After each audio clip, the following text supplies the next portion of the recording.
पुराण कहती है, श्रीमद वल्लभाचार्य जी वर्णन करते हैं, मेरे वल्लभ कहते हैं कि वल्लभ कुल की एकादशी करो, भले बकरी जैसे चरो पर एकादशी करो। हमारे यहाँ तो शास्त्र कहता है एकादशी का व्रत भी करो तो मुंह उतार के मत करो रे। कोई फूल अगर मुरझा जाता है तो भगवान को नहीं दिया जाता, कोई फल बेकार हो जाता है भगवान को नहीं दिया जाता। तुम्हारे व्रत वाले दिन तुम्हारा मुंह उतरा रहेगा तो भगवान उसको स्वीकार करेगा। इसलिए बकरी जैसे चरो और एकादशी करो। जेब में भर लो मूंगफली का दाना, काजू इधर, मूंगफली का दाना इधर, खिचड़ी भी बना लो, मोरधन भी बना लो, चिप्स तल लो, पापड़ तल लो, और जो पपीता सेव फल केला जो जो है सब लिया फ्रिज पे, वॉशिंग मशीन नहीं खाएगी। सुबह आधा किलो दूध की रबड़ी बना के खा ली। तो पति मन में सोचा फिर भी आवाज नहीं निकल रही, फिर अभी क्या खाएगी? खिचड़ी बनाई है और बादाम तल ली थोड़ी सी, और आधा किलो पपीता रखा था वो कतर लिया, और थोड़ा सा रायता बनाया बादाम का, अच्छा ठीक है, और चिप्स तल ली, और आलू भी तले हैं, ठीक है। फिर शाम को मोरधन की खीर और सेवफल चीकू और आगरे का पेठा और राजगिरा की पूड़ी, ठीक है। फिर रात को अभी आधा किलो दूध मंगवाई, थैली गरम करके उसमें थोड़ी सी ड्राई फ्रूट्स डाल के मखाना पीस के उसकी खीर बना लो, बस केवल खीर नहीं, पपीता रखा है। पति भी बोला तेरे जैसा व्रत तो दुनिया में कोई नहीं। दंडवत है ऐसी एकादशी माता को जो इतनी जोरदार एकादशी करी है। फिर पूछा किसने बताई? शिवर वाला महाराज, याद रहे। फिर तो पति भी बोला खूब चरो एकादशी को, कौन मना करे, प्रेम से करो। सबसे पहला नियम एकादशी व्रत का, सबसे पहला नियम है कि आप जिस दिन व्रत करो उसके एक दिन पहले भक्ति का संचार इस हृदय में कर लो। भक्ति का संचार इस हृदय में कर लीजिए। जिस दिन आप व्रत करो, जैसे एकादशी का व्रत कर रहे हो तो दशमी के दिन शाम का समय जब आवे, रात्रि जब होने लगे, शाम का समय आवे और रात्रि का आप जब भोजन ग्रहण करो तो उस भोजन में कोई ऐसा पदार्थ ग्रहण मत करिए जिस पदार्थ के कारण आपकी एकादशी बिगड़ जाए।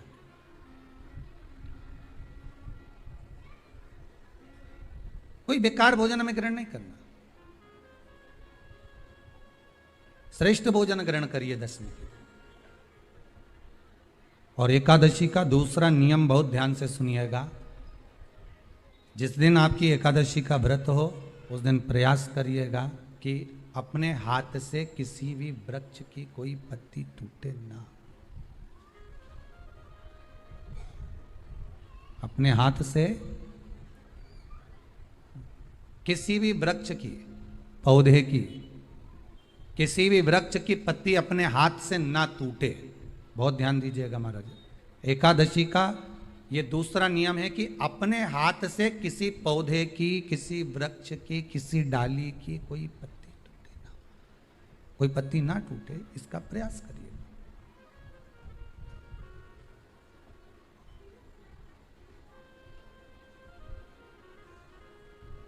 कितना सुंदर व्याख्यान कहा है, कितना सुंदर वर्णन है महाराज कि मात्र एकादशी का व्रत कर लेने पर, मात्र एकादशी का व्रत कर लेने पर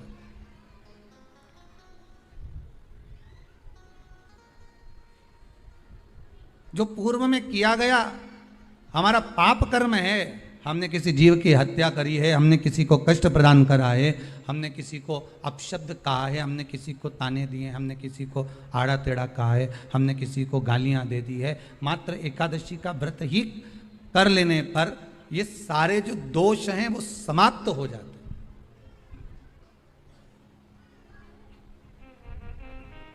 सारे दोष हमारे समाप्ति पर आ जाते हैं।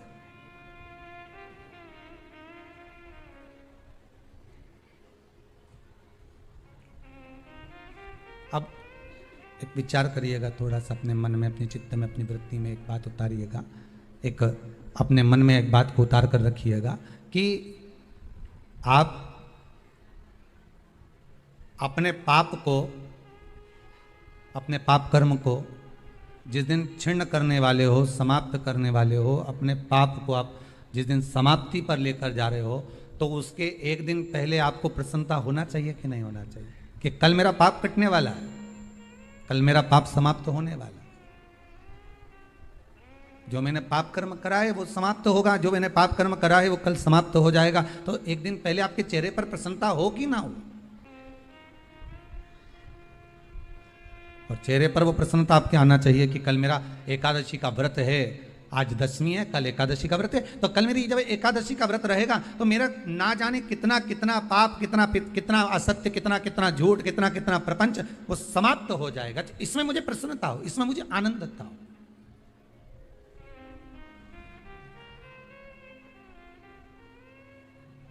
तो क्या कहा गया कि प्रयास करिएगा कि एकादशी के दिन कोई वृक्ष की, कोई डाली की, कोई कोपल की कोई पत्ती ना तोड़ी जाए। क्यों? तो कहा अगर उस पत्ती को हम तोड़ देते हैं, वृक्ष की पत्ती को या क्यारे में लगी हुई कोई डाली की पत्ती को हम तोड़ देते हैं तो एकादशी का पुण्य फल प्राप्त नहीं होता, एकादशी का कोई फल हमारे खाते में नहीं जाता, पुण्य फल प्राप्त। अब फिर भले चाहे तुमने मोरधन खाया हो, चाहे तुमने फिर चिप्स खाई हो, चाहे तुमने फिर व्रत का कितना ही सामान खा गए हो और तुमने सोचा कि आज मेरी एकादशी है, तो फिर उसका कोई फल प्राप्त नहीं है, उसका कोई सुख प्राप्त नहीं है आपको, फिर उसका कोई आनंद प्राप्त नहीं है आपको, फिर उसमें कोई आनंद की अनुभूति आपको नहीं मिल रही है। दो चीजों को याद रखिए, गौदान और एकादशी। श्रीमद् वल्लभाचार्य जी ने मायावत का खंडन करा था जगन्नाथपुरी में, और श्रीमद् वल्लभाचार्य जी ने कहा था एकादशी मरने के बाद मत दो, एकादशी जीते जी दो। कहा था कि नहीं कहा था? जीते जी दान करिए। इसलिए जगदीश में, जगन्नाथपुरी में एकादशी उल्टी लटकी हुई है। करें आपने दर्शन?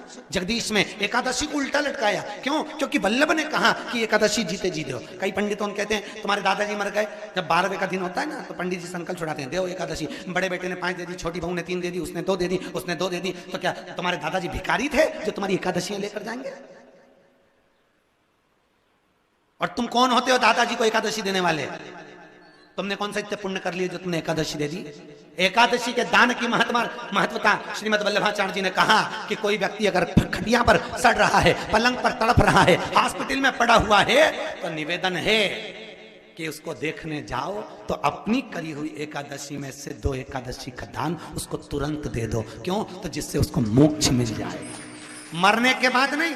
क्योंकि मरने के बाद तो वो 10वें के दिन, गरुड़ पुराण में लिखा है 10 दिन तक जीवात्मा घर की अटारी पे रहती है। कितने दिन?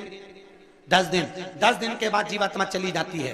कहां जाती है? उसको जहां जाना है। 3 दिन में उसको भोग भोगना पड़ता है जीवात्मा को। 3 दिन नरक का भोग भोगती है, उसके बाद स्वर्ग का भोग भोगती है। 18 दिन में ये प्रोसेस पूरी हो जाती है। कितने दिन? 18 दिन। 18 दिन के बाद में उस जीवात्मा को धान के खेत में पटका जाता है। किसके खेत में? धान के, चावल के खेत में। इसलिए कहते हैं एकादशी के दिन चावल मत खाओ। कहते कि नहीं कहते? और क्या कहते हैं? द्वादशी के दिन चावल खाना जरूरी है। एकादशी का पालना करना है तो द्वादशी को चावल का एक गिलास खाओ, तब द्वादशी को चावल खाओगे तो एकादशी लगेगी। चावल नहीं खाओगे तो एकादशी नहीं लगेगी। द्वादशी को चावल खाना जरूरी है। क्यों कहते हैं? क्योंकि धान के खेत में जीव को छोड़ा जाता है, उस धान के खेत में, चावल के खेत में जीवात्मा रहती है। उसको चिड़िया खाती है तो चिड़िया के रूप में जन्म लेता है, मनुष्य खाता है तो मनुष्य के रूप में जन्म लेता है। इसलिए एकादशी के दिन चावल नहीं खाया जाता, क्योंकि एकादशी के दिन हम चावल खाएंगे तो जीव हत्या का दोष लग जाएगा। फिर कब खाना है? द्वादशी के दिन। द्वादशी के दिन क्यों खाया जाता है?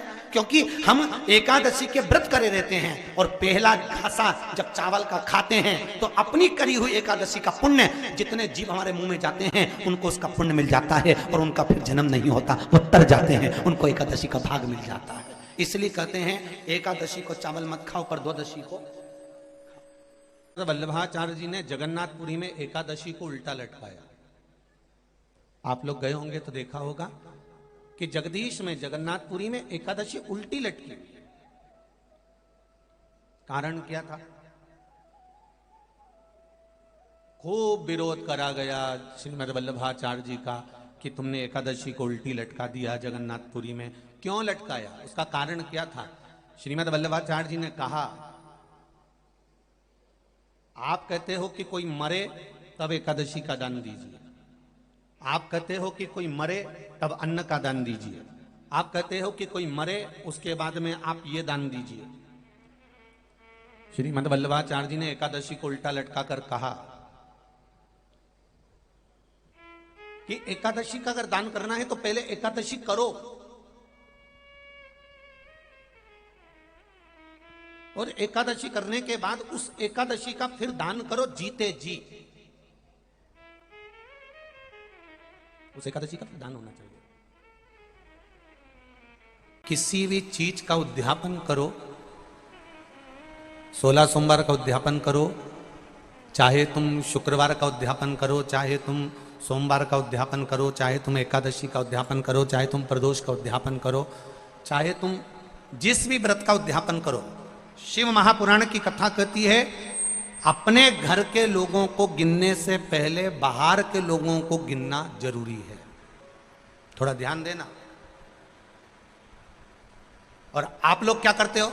उद्यापन में सबसे पहले अपनी जेठानी को गिन लिया, इसको गिन लिया, उसको गिन लिया, उसको गिन लिया। और शिव महापुराण की कथा कहती है जेठानी तो तुम्हारे यहाँ का भोजन करेगी क्योंकि रिश्तेदार है, ननन तुम्हारे यहाँ का भोजन करेगी क्योंकि रिश्तेदार है, तुम्हारी देवरानी भोजन करेगी क्योंकि रिश्तेदार है, तुम्हारी चाची सास भोजन करेगी क्योंकि रिश्तेदार है, तुम्हारी काकी सास भोजन करेगी क्योंकि रिश्तेदार है। जब हम उद्यापन में दूसरे को गिनते हैं और उसको कोई सामान देते हैं, उसकी कोई सामग्री, कोई सुहाग की पिटारी, कोई सामग्री हमने उसको उद्यापन में दी, तो वो हमारा दान कहलाता है। हमने अपने परिवार वाले को भोजन कराकर अपन ने उद्यापन में गिन दिया और अपने परिवार वालों को दे दिया। इसको देना नहीं कहते, इसको दान नहीं कहते, इसका पुण्य आधा हो जाता है। इसके पुण्य की परिभाषा यहां नहीं कहा जाए। अब और सरल भाषा में समझ लीजिए। कई माताएं कहती है हमने तो अपनी बेटी को यह सामान दे दिया, मतलब हमने खूब दान कर दिया।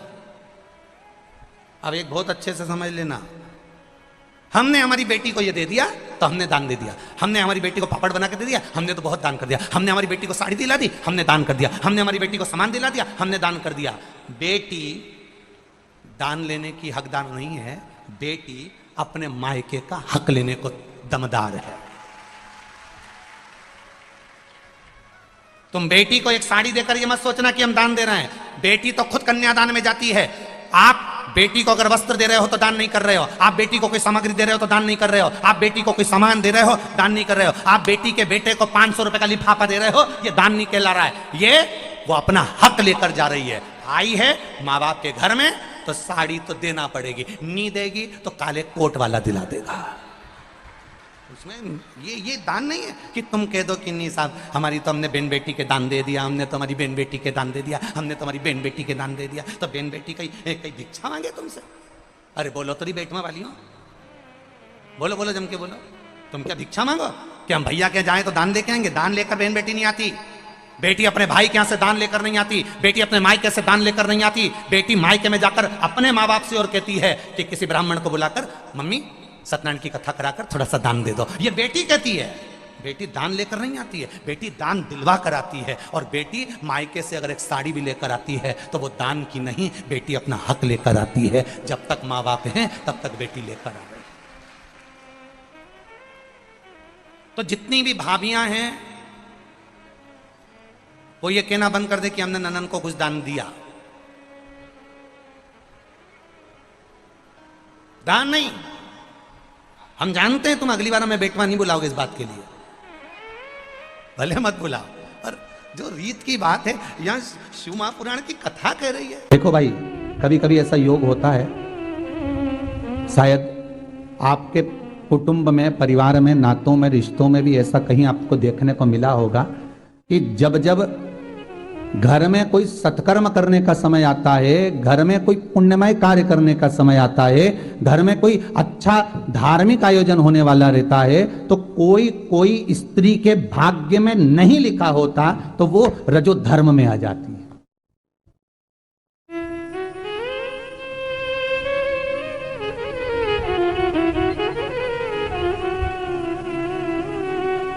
तो उसका भी व्याख्यान वर्णन लिखा है।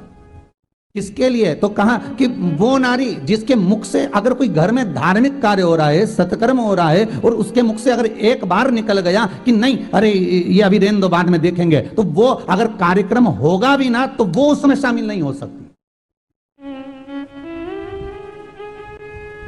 वो उसमें सम्मिलित नहीं हो पाई, क्योंकि उसके मुख से एक बार निकल गया कि नहीं अभी नहीं, इसको बाद में करा लेंगे, सत्यनारायण जी की कथा बाद में करा लेंगे, भागवत जी बाद में करा लेंगे, शिव पुराण बाद में करा लेंगे, जब समय होगा तब करा सकते हैं, तब देख लेंगे, अपना आराम से उसको करवा लेंगे जब मौका। तो वो उसके मुख से जो नहीं निकला है, तो वो धार्मिक आयोजन में अगर आ भी जाए, बैठ भी जाए, तो वो नहीं कर सकता, उसका क्रम नहीं बन सकता। बहुत ध्यान से आज की कथा सुनना कि एकादशी का आपसे आपके बच्चे पूछेंगे मम्मी हम भगवान विष्णु का दर्शन करते हैं, हम राम जी का दर्शन करते हैं, हम कृष्ण भगवान का दर्शन करते हैं, हम भवानी माता का दर्शन करते हैं, हम शंकर जी का दर्शन करते हैं, हम सारे देवी देवताओं का दर्शन करते हैं, पर ये एकादशी माता तो कभी नजर ही नहीं आती। पूछेंगे कि नहीं पूछेंगे कि तुम जिस एकादशी का व्रत करते हो इनका जन्म कहां से हुआ, कहां जन्मी थी? एकादशी की जन्मस्थली कहां है भाई? भगवान कृष्ण की जन्मस्थली तो मथुरा है, श्री राम जी महाराज की जन्मस्थली बोल दो जम के अयोध्या है।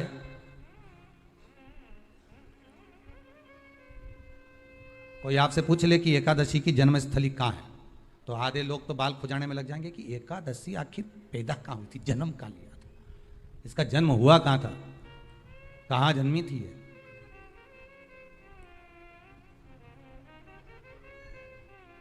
इसका जन्म स्थल है कहां?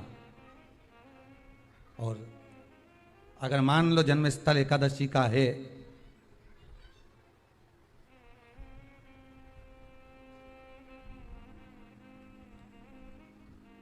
और एकादशी अगर जन्मी है, उसका जन्म हुआ है, और दुनिया के लोग इतना व्रत करते हैं, उपवास करते हैं, तो फिर इसका जन्म स्थल कहां होगा? तो कहा इसका जो जन्म स्थल है वो बद्रीनाथ है। कहां पर है? बद्रीनाथ। और उस बद्री विशाल में भी एक गुफा जिसका नाम है हेमवती। क्या नाम है? हेमवती। उस गुफा में एकादशी का जन्म स्थल है। बद्री विशाल में हेमवती गुफा जो 12 योजन अंदर प्रवेश करने जितनी है, 12 योजन की गुफा के अंदर, हेमवती के अंदर एकादशी का प्रागट्य हुआ था, एकादशी का जन्म हुआ।